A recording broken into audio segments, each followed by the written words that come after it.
आराध्य देव के श्री चरणों में सत सत नमन। मैं अभिनंदन गादिया सूरत से जैन हिंदी ऑडियो बुक में आपका स्वागत करता हूं। अगर आप इस चैनल पर नए हैं तो इसे सब्सक्राइब कर दीजिए और बेल आइकन प्रेस कर दीजिए, जिससे चैनल के नोटिफिकेशन आपको रेगुलर मिलते रहें। कल के अध्याय में हमने सुना था किन के भाव भरे शब्दों ने जयाचार्य को अंदर तक झकझोर दिया और उसके बाद जयाचार्य ने क्या निर्णय किया। महाराणा भीम सिंह जी की जयाचार्य के प्रति कैसी श्रद्धा थी। आचार्य जयाचार्य के लिए किसने कहा जब आए तभी आज्ञा है। महाराणा ने मोख जी से आचार्य श्री को कहने के लिए कौन सी 4 बातें कही। उदयपुर ने कौन सी चोरी की है का प्रसंग। जयपुर नरेश सवाई राम सिंह जी रात के समय भेष बदलकर जयाचार्य के पास क्यों आते थे। चित्तौड़ में चातुर्मास को कोई तैयार क्यों नहीं हो रहा था।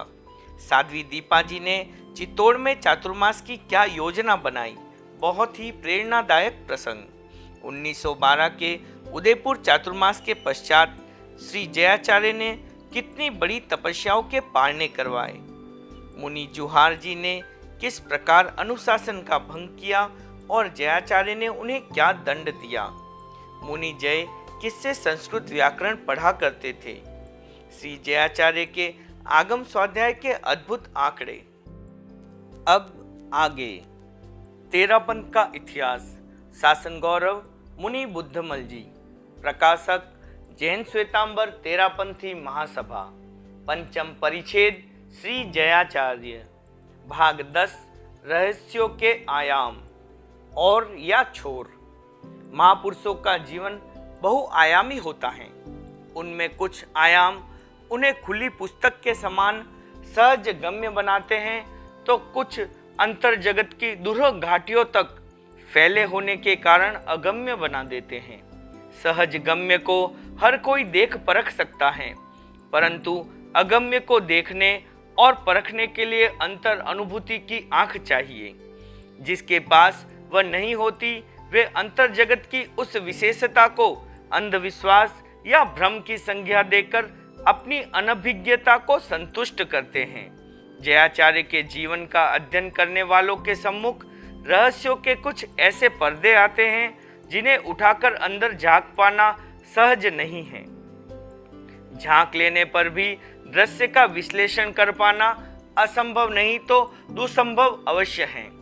उनका अंतर्जगत शेय अशेय के विचित्र ताने बाने से बुना हुआ था, इसलिए उसके रहस्यों के आयामों का और दिखाई नहीं देता है तो छोर नहीं, तथा छोर दिखाई देता है तो और नहीं। स्वामी जी से प्रश्न। निद्रावस्था में हर कोई स्वप्न देखता है। जयाचार्य ने भी देखे।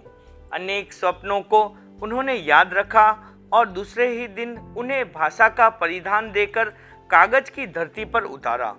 अवश्य ही उन्होंने उन सबके गृहार्थ को पकड़ा होगा, परंतु आज तो वे उनकी रहस्यात्मकता को ही उजागर करते हैं।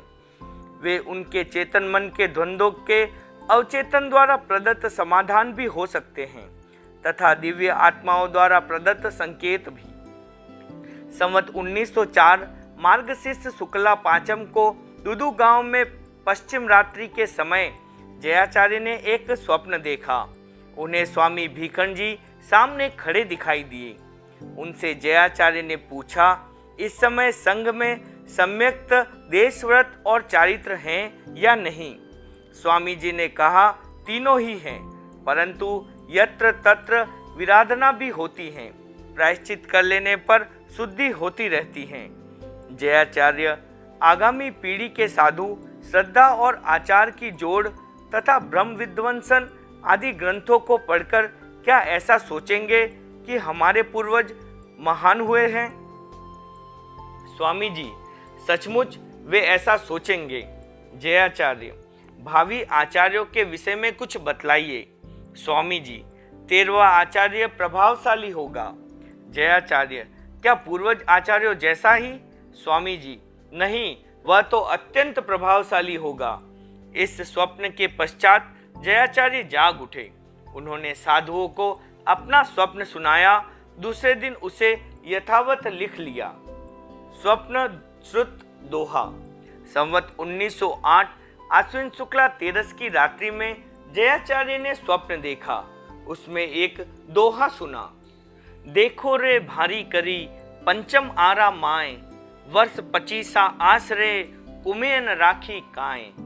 पास में बैठी सरदार सती से उन्होंने इसका आशय पूछा। उन्होंने कहा, मैं तो समझ नहीं पाई। स्वामी जी वहाँ खड़े हैं, आप उनसे ही पूछ लीजिए। और फिर जयाचार्य की आंख खुल गई।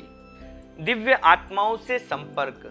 जयाचार्य के जीवन की अनेक घटनाएं ऐसी हैं जिनसे प्रमाणित होता है कि उनका अनेक दिव्य आत्माओं से संपर्क था। एक स्वप्न विवरण के अंत में वे लिखते हैं कि मैंने वही बात लिखी है जो ब्रह्मेंद्र ने लिखाई है। जयाचार्य ने स्वामी भीखंड जी की स्तुति में लिखी अनेक गीतिकाओं में उन्हें ब्रह्मेंद्र कहा है। संभव है स्वप्न के माध्यम से स्वामी जी का उनसे संपर्क रहा हो। आचार्य भारमल जी के लिए अच्युत 12वें देवलोक के देव होने का तथा मुनि खेतसी जी के लिए सहस्त्रसार अष्टम देवलोक के देव होने का उल्लेख भी जयाचार्य की गीतिकाओं में उपलब्ध हैं। इनके साथ भी जयाचार्य के संपर्क की संभावना की जा सकती है। गीतिकाओं में किए गए नामोल्लेख के आधार का उन्होंने कोई स्पष्टीकरण नहीं किया है। संभव है उनके अपने ही रहस्यमय संपर्क सूत्र आधार रहे हो। उक्त महापुरुषों के अतिरिक्त भी अनेक दिव्य आत्माओं से उनका संपर्क रहा प्रतीत होता है। उन्होंने दवदंती, जयवंती तथा इंद्राणी आदि देवियों का नामोल्लेख करते हुए कहा है, ये सम्यक्ति हैं, साधु साध्वियों के लिए हितैषी हैं तथा समय समय पर सहायता करने वाली हैं। पीर जी और जयाचार्य। जयाचार्य के साथ दिव्य आत्माओं के संपर्क की अनेक घटनाएं अनुश्रुति के रूप में भी प्रचलित हैं। उनमें से लाडनू के पीर जी की घटना तो प्राय आबाल वृद्ध प्रसिद्ध है। राजलदेसर का बैद परिवार एक बार बीकानेर नरेश के उत्पीड़न से भयक्रांत होकर लाडनू चला गया। वहां अपने निवास के लिए 2 हवेलियां भी बनवा ली, जो कि लच्छीराम जी और जेसराज जी इन दोनों भाइयों की थी। कुछ समय पश्चात बीकानेर नरेश ने उनको मना लिया और वे पुनः राजलदेसर चले गए। लाडनू में बनवाई हवेलियां खाली रहने लगी। वेदों ने जयाचार्य के वहां विराजने के लिए प्रार्थना की। स्थान की विपुलता और साताकारिता को ध्यान में रखकर मुनिवृंद के साथ जयाचार्य वहां पधार गए। कहा जाता है प्रथम रात्रि के समय ही स्वप्न में पीर जी दिखाई दिए और उन्होंने जयाचार्य से कहा, तुम लोग यहाँ क्यों आए हो? यह मेरा स्थान है, मैं तुम्हें यहाँ नहीं रहने दूंगा। जयाचार्य ने फरमाया, हमारे रहने से तुम्हें असुविधा होती है तो हम कल प्रातः यह स्थान छोड़ देंगे। अपने कथन के अनुसार ही दूसरे दिन प्रातः जयाचार्य ने वह स्थान छोड़ दिया। उसी पट्टी में ओसवाल पंचायत के नौहरे में पधार गए। वहां रहते 3 दिन हो गए। तीसरी रात्रि में पीर जी पुनः स्वप्न में जयाचार्य को दिखाई दिए। वे कहने लगे, आप संत लोग हैं, आपके लिए मुझे स्थान का निषेध नहीं करना चाहिए था, मैंने भूल कर दी। अब आप मुझे क्षमा करें और पुनः वहां पधारें। जब तक आप वहां नहीं पधारेंगे मेरे मन को संतोष नहीं होगा। जयाचार्य ने कहा, वहां जाने पर साधुओं को किसी प्रकार का कष्ट तो नहीं होगा? पीर जी ने कहा, नहीं, किसी प्रकार का कष्ट नहीं होगा। संतों से आप इतना अवश्य फरमा देना कि वे कब्र की चबूतरी के आसपास किसी प्रकार की मलिनता न करें। दूसरे ही दिन प्रातः जयाचार्य वेदों की हवेली में पधार गए। थोड़े से दिनों में 2 बार स्थान परिवर्तन करने की घटना लोगों को विचित्र तो अवश्य लगी, परंतु उस समय उसके रहस्य तक तो कोई विरला ही पहुंच पाया। तब से अब तक वह स्थान प्राय निरंतर ही साधु साध्वियों के उपभोग में आता रहा है। विचित्र पगचंपी। एक अन्य घटना इस प्रकार प्रचलित है। एक बार जयाचार्य आदि सभी संत सो रहे थे। केवल एक मुनि जीवराज जी छोटे बैठे थे। वे जयाचार्य की पगचंपी कर रहे थे। थोड़ी देर पश्चात जयाचार्य को नींद आ गई। तब वे भी बिछौना करके सो गए। जयाचार्य को फिर भी बहुत देर तक पगचंपी का आभास होता रहा। उन्होंने आंख मूंदे ही कहा, जीवराज अब सो जा, बहुत देर हो गई। थोड़ी देर के लिए पगचंपी बंद हो गई, परंतु ज्यों ही जयाचार्य को नींद आई, पुनः कार्य प्रारंभ हो गया। जयाचार्य ने पुनः टोकते हुए कहा, जीवराज मैंने कहा था ना, अब सो जा। उक्त कथन के साथ ही पगचंपी बंद हो गई, परंतु जयाचार्य की आंख लगते ही पुनः प्रारंभ हो गई। इस बार सावधान होते ही जयाचार्य के मन में चिंतन हुआ, बात क्या है? जीवराज को तो थोड़ा सा इशारा कर देना ही पर्याप्त होता है। आज मैंने 2 बार स्पष्ट निषेध कर दिया, फिर भी यह नहीं मान रहा है। उन्होंने स्थिति को देखने के लिए ज्यों ही अपने मुख पर से कपड़ा हटाया, त्यों ही देखा कि एक दिव्य प्रकाश कमरे से बाहर जा रहा है। मुनीर जीवराज जी वहीं पास में निश्चिंतता से सो रहे थे। जयाचार्य को तब समझते देर नहीं लगी कि ये विचित्र पगचंपी किसी साधु के द्वारा नहीं, किंतु अज्ञात किसी देवात्मा द्वारा की जा रही थी। चमत्कारी गीतिकाएं। जयाचार्य द्वारा विरचित अनेक भक्ति गीतिकाएं भी उनकी रहस्यात्मकता में वृद्धि करने वाली हैं। उनमें प्रयुक्त शब्दों के संकेत किसी अज्ञात अर्थ की गवेषणा की ओर प्रेरित करते हैं। ऐसी अनेक गीतिकाओं में 3 विशेष प्रसिद्ध हैं: विघ्नहरण की ढाल, मुनिंद मोरा की ढाल, सुख मंदिर की ढाल। सहस्त्रों लोग आज भी प्रभात काल में उनकी परिवर्तना करते हैं। साधारण दृष्टि में तो वे सभी गीतिकाएं स्वामी भीखन जी तथा संघ के विशिष्ट तपस्वी साधु साध्वियों की स्तवना मात्र हैं, परंतु अनुश्रुतियों से पता चलता है कि वे सब अपने निर्माण काल से ही चमत्कारी गीतिकाएं रही हैं। जयाचार्य ने स्वयं भक्ति विभोर होकर जब जब उनके माध्यम से स्वामी जी तथा अन्य दिवंगत तपस्वी साधु साध्वियों का स्मरण किया, तब तब समुपस्थित विघ्नों का सहज ही शमन हुआ और विपदाओं की कड़ियां विघटित होकर सुख का विस्तार हुआ। आज भी उनके स्मरण द्वारा घटित होने वाले चमत्कारों की कहानियां समय समय पर सुनने को मिलती रहती हैं। विघ्नहरण की ढाल। संवत 1913 का समय था। भारतीय सैनिकों तथा अनेक राजाओं और नवाबों ने अंग्रेजों के विरुद्ध युद्ध छेड़ दिया। वस्तुतः वह स्वतंत्रता संग्राम था, परंतु अंग्रेजों ने उसे मात्र गदर या विद्रोह की संज्ञा प्रदान की। भारतीय उसमें हार गए। सैनिक टुकड़ियां इतस्ततः बिखर गई। कई टुकड़ियां मारवाड़ की ओर भी आई। अपनी आवश्यकताओं की पूर्ति के लिए उन्होंने मार्ग के अनेक गांवों को लूटा। लोगों में सर्वत्र भय व्याप्त हो गया। जयाचार्य उस समय कंटालिया में थे। सैनिक उसी ओर आगे बढ़े जा रहे थे। लूट तथा मृत्यु के भय से लोग गांव छोड़कर भाग गए। जयाचार्य को भी अन्यत्र पधार जाने की प्रार्थना की गई, परंतु उन्होंने वहीं रहने का निश्चय किया। अन्यत्र जाना व्यर्थ था, क्योंकि आसपास के प्राय सभी गांवों में लूट की आशंका थी। उस अप्रत्याशित विपदा से बचने के लिए जयाचार्य ने अध्यात्म का सहारा लिया। कुछ ही समय पूर्व संवत 1913 में बसंत पंचमी के दिन सिरियारी में उन्होंने 5 ऋषियों का एक स्तवन बनाया था। उसका सामूहिक गान प्रारंभ किया। उससे तल्लीनता बढ़ी और भय का भाव समाप्त हुआ। कुछ समय पश्चात समाचार प्राप्त हुए कि सैनिक गांव से बाहर ही आगे बढ़ गए। आसपास के अनेक गांव लूटे गए, परंतु संपन्न होते हुए भी कंटालिया बिल्कुल सुरक्षित रह गया। सभी लोगों ने उसे एक चमत्कार माना। विघ्न टल जाने के बाद जयाचार्य ने उस ढाल का नाम पंचऋषि स्तवन के स्थान पर विघ्नहरण की ढाल कर दिया। पहले उस ढाल के 30 पद्य थे। अंतिम पद्य इस प्रकार था: उगनी से तेरे समय बसंत पंचमी सोमवारी हो, पंच ऋषि नो परवड़ो स्तवन रचियो तंत सारी हो, प्रसिद्ध शहर सिरियारी हो, गणपति जय जसकारी हो। माघ शुक्ला 14 के दिन सैनिकों द्वारा संभावित वह विघ्न टल गया। अतः जयाचार्य ने उसी दिन उस गीतिका में एक पद्य और बढ़ाया तथा उपयुक्त नामकरण कर दिया। बढ़ाया गया वह पद इस प्रकार है। विघ्न हरणनी थापना भिक्षु नगर मझारी हो, माँ सुदी 14 पुख दिने कीधी हर्ष अपारी हो। तास सिख बचधारी हो, तीरथ 4 मझारी हो, ठाणा 91 तिवारी हो।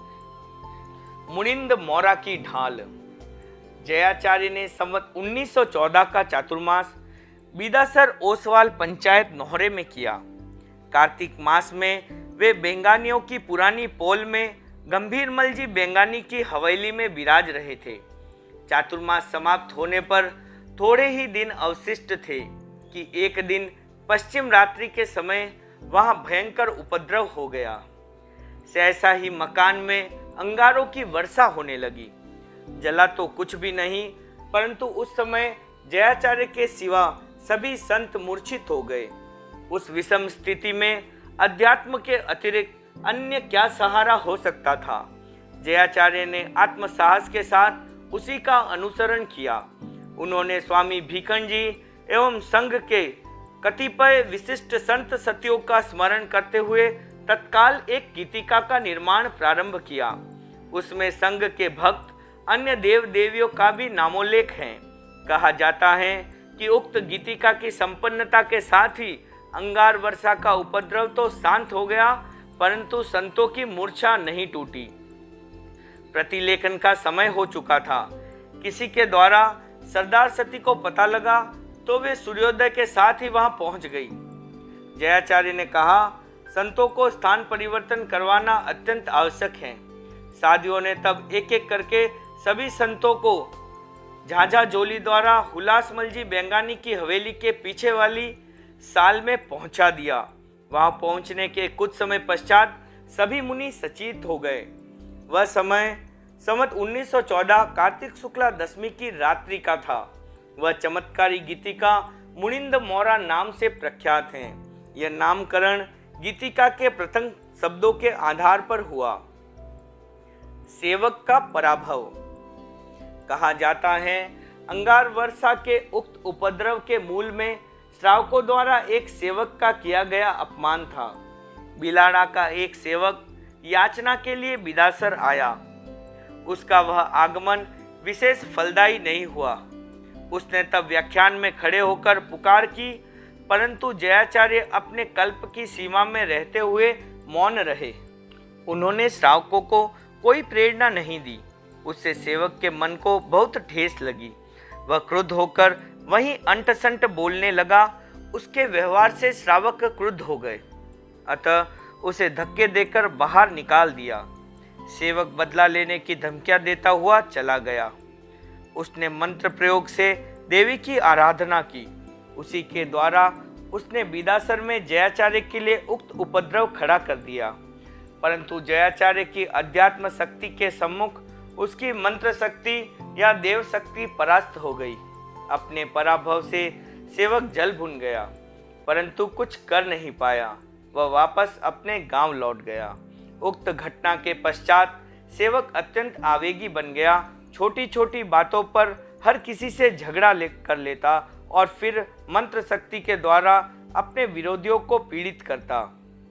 पूरा गांव तब उससे घृणा करने लगा। सर्वत्र अनादर पाकर उसने पूरे बिलाड़ा से बदला लेने का निश्चय किया। प्रदेश विधि से उसने देवी का जप प्रारंभ किया। देवी उपस्थित हुई तो उसकी स्तुति में पद बोलते हुए उसने अपने अभिष्ट की याचना की। उन पद्यों में अंतिम कड़ी यह थी, बिलाड़ा ने बाल भवानी सेवक रोगर राख, अर्थात हे भवानी, एक मेरा सेवक का घर छोड़कर शेष सारे बिलाड़ा को जला डाल। देवी सेवक की क्रूर और तुच्छ याचनाओं से तंग आई हुई थी। उसने उसके शब्दों का दूसरा अर्थ लगाया और कामना पूर्ण कर दी। फलतः बिलाड़ा बच गया और सेवक का घर जलकर राख हो गया। अपनी याचना से बिल्कुल विपरीत कार्य देखा तो उसने जोत लेकर देवी का पुनः आह्वान किया। देवी आई तो उसने उल्टा फल देने का कारण पूछा। देवी ने कहा, तूने ही तो कहा था कि बिलाड़े की रक्षा कर और सेवक के घर को राख बना दे। मैंने वैसा कर दिया, अब उपालम किस बात का। देवी ने उसे लताड़ते हुए कहा, तू मेरे से संतजनों तथा सज्जनों की अवज्ञा करवाता है, अतः अब कभी मेरा आह्वान मत करना। इतना कहकर देवी अंतर्ध्यान हो गई। सेवक देवी की लताड़ तथा अपनी असफलता से क्षुब्ध होकर पागल हो गया।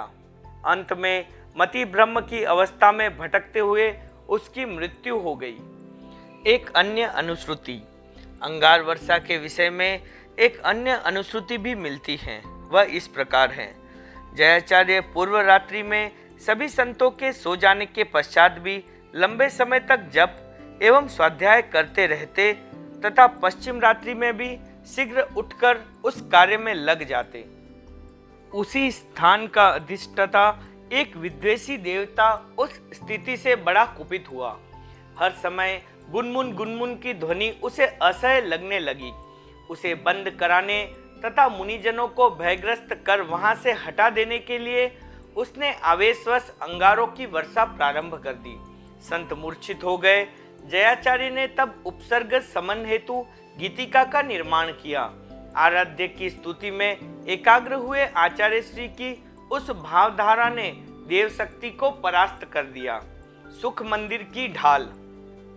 वृद्धावस्था में जयाचार्य को एक बार मूत्रावरोध हो गया।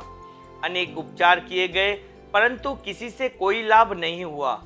कष्ट बढ़ता हुआ असह्यता की कोटि में चला गया। औषधादि उपचार का शरण सर्वथा विफल हो जाता है, तब भी धर्म का शरण तो सदैव जागरूक रहता ही है। जयाचार्य ने स्वामी जी का स्मरण किया। भक्ति भावना की गहराइयों में डुबकी लगाते हुए उन्होंने भिक्षु मारे प्रगट्या जी भरत खेतर में इस गीतिका का निर्माण किया। निर्माण काल की तल्लीनता में वे अपना कष्ट भूल ही गए। भक्ति ने अपना चमत्कार दिखाया। गीतिका की पूर्ति के साथ ही वे कष्ट मुक्त हो गए। कहा जाता है कि गीतिका का नाम तभी से सुख मंदिर प्रचलित हो गया। यह नामकरण प्रस्तुत गीतिका के अंतिम शब्दों को आधार मानकर हुआ है। अंतिम शब्द है जय जस सुख मंदिर में जयाचार्य ने सुख मंदिर शब्द का प्रयोग किया। उसमें भी एक कारण बतलाया जाता है कि वह इस प्रकार है। आचार्य श्री उस समय पंचायती नौहरे में बैठे हुए थे। वहां पौल में घुसते ही रिंगतमल जी भैरू का छोटा सा मंदिर है और उसके सामने एक नाड़ा बनाया हुआ है। वह पीतर बने सुखमल जी बैंगानी का है। उक्त स्थान को सुख मंदिर कहा जाता है। जयाचार्य ने उसी स्थान पर बैठकर उक्त गीतिका का निर्माण किया था।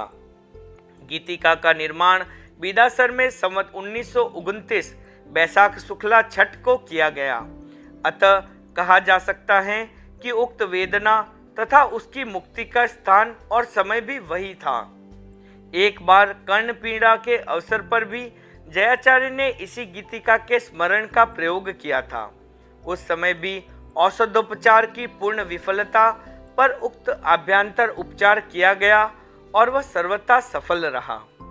रहस्यमय संकेत। जयाचार्य की अन्य गीतिकाओं में भी विघ्नों एवं उपद्रव के समन होने के अनेक रहस्यमय संकेत उपलब्ध होते हैं, परंतु उनके संदर्भ विस्मृति के महारण्य में विलुप्त हो चुके हैं। संदर्भों के अभाव में कोरे संकेत कणहीन तुष के समान उपेक्षणीय बनकर रह गए हैं।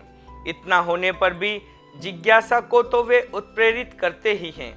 संवत 1899 के भाद्रपद कृष्णा चौथ को रचित गीतिका में जयाचार्य कहते हैं, मणिधारी आप उजागर सुखकारी गुणरा सागर, मैं हूस करी गुण रटिया तुम नामे उपद्रव मिटिया।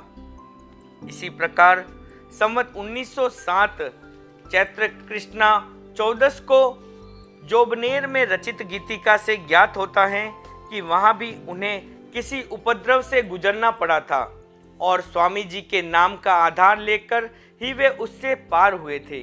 उनका कथन है, हो जी हूँ तो जोबनेर में पायो परमानंद जो, रटिया ने स्वामी सौ उपद्रव मिट गयो रे लो। एक दिन के अनंतर उन्हें फिर किसी दुख एवं द्वंद्व का सामना करना पड़ा। लगता है ध्यान की गहराइयों में उतरते समय उनके मार्ग में बार बार उपसर्ग एवं बाधाएं उत्पन्न होती रही हैं, परंतु अपने परम इष्ट स्वामी जी का नाम उन्हें उनसे उबारता रहा है। वे कहते हैं, 19 से साते समय रे मुनि जोब नेर जयानंद, चैत सुधी एकम दिने रे मुनि दूर थया दुख धंध। कल के अध्याय में हम सुनेंगे साध्वी दीपा जी ने मुनि जय के किस कार्य पर व्यंग किया और उसका क्या परिणाम हुआ। श्री जयाचार्य को तेरापन के ज्ञानेश्वर क्यों कहा जाता है। जयाचार्य की कंठस्थ ग्रंथों की तालिका। कृत्रिम प्रकाश वर्जित होने पर श्री जयाचार्य रात्रि के समय पद्य रचना कैसे करते थे। खेजड़ी की छाया में उन्हें क्या अनुभूति हुई और उसकी पद्य रचना कैसे की। मुनि मोती जी की टेढ़ी मेढ़ी चाल पर जयाचार्य जी ने बहुत ही विनोदयुक्त कविता लिखी। 8 साधुओं के लिए अलग अलग स्वर थे। जयाचार्य जी ने किस भाषा में आगमों की पद्य टीकाएं बनाई। भगवती की जोड़ के विषय में। ओम अरहम।